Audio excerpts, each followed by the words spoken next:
రాధమ్మ చేతిలో వెన్న ముద్ద. రామోజీ ఫిల్మ్ సిటీ వారు తయారు చేసిన దాంట్లో నేను హీరోగా యాక్ట్ చేశాను.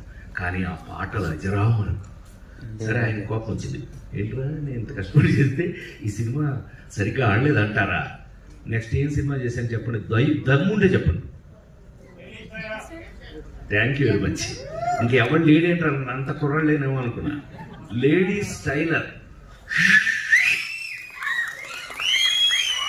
నా జన్మలో ఈ రోజున వారి ముందు చెప్తున్నాను, నేను నాకు అవకాశం దొరికింది అందుకని చెప్తున్నా. ఈ అవకాశం ఆయనతో రాదు మాకెప్పుడు.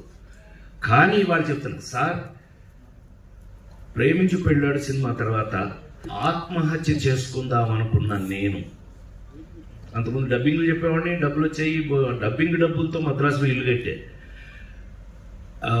యాక్టింగ్ ఆ సినిమా అంతగా ఆడకపోవటం వల్ల హీరో అయ్యి ఏమీ కాలేకపోయింది.